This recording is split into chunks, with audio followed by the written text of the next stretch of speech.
Hello CMA inter group 2 students. So आप लोगों का ओएमएसएम का एग्जाम ओवर हो गया। Now it's time for your corporate accounting and auditing का एग्जाम।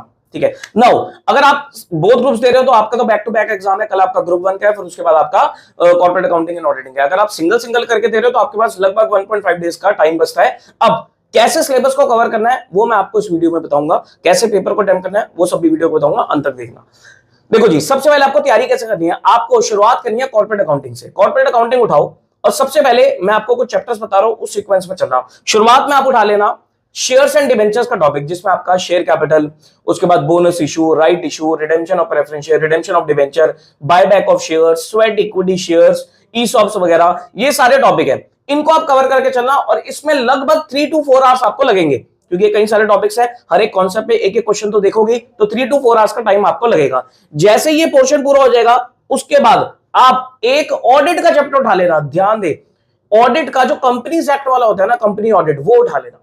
ठीक है, ये कंप्लीट होने का वो कंपनी ऑडिट वाले में 1-1.5 घंटा 2 घंटा मैक्सिमम दे सकते हो साइट। उसके बाद आप उठाना banking insurance electricity, banking insurance electricity वो उठा लेना 1.5 घंटा मैक्सिमम। ठीक है, उसके बाद आप उठाना financial statement of companies plus cash flow statement, schedule 3 और कैश फ्लो स्टेटमेंट का टॉपिक उठा लेना 2 से 2.5 घंटे, दैट्स इट। उसके बाद जो आपके बैलेंस पोर्शन ऑडिट के बचते हैं वो उठा लेना और अंत में आप इंड एस उठा लेना। दोबारा बोल रहा हूं, इंड एस आप एंड में उठाना। इंड एस नहीं भी करते हो तो भी कोई दिक्कत नहीं है, ऑप्शन में आपका काम बन जाएगा। तो इस तरीके से कॉर्पोरेट अकाउंटिंग एंड ऑडिटिंग का सिलेबस आप कवर कर सकते हो। लास्ट मोमेंट पे आपको सिर्फ और सिर्फ कॉन्सेप्ट पे अच्छे से ध्यान देना है और क्वेश्चन स्टडी मैट का एक एक क्वेश्चन आप देख सकते हो, दैट्स इट। कोई आपको आरटीबी, एमटीबी, पीवाईक्यू, एमक्यूपी कुछ नहीं देखना। ठीक है, पेपर जब आप करोगे तो आपको एमसीक्यूज है और सब्जेक्टिव है, तो आपके पास 3 घंटे का टाइम है। तो 3 घंटे में मैं बोलूंगा आपको पहले 2 घंटे आपको सब्जेक्टिव पोर्शन पे लगाने हैं। एमसीक्यू से शुरुआत मत करना। बच्चे क्या करते हैं, एमसीक्यू से शुरुआत करते हैं तो एमसीक्यू में टाइम ज्यादा लगा देते हैं, वो मत करना।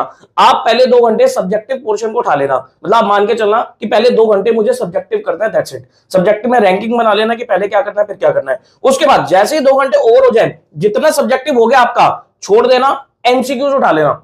एमसीक्यू में 30 to 40 मिनट्स इससे ऊपर आपको लगेगा ही नहीं, और जब आपका सब्जेक्टिव काफी हद तक हो गया होगा तो आपको वैसे कॉन्फिडेंस आ जाएगा।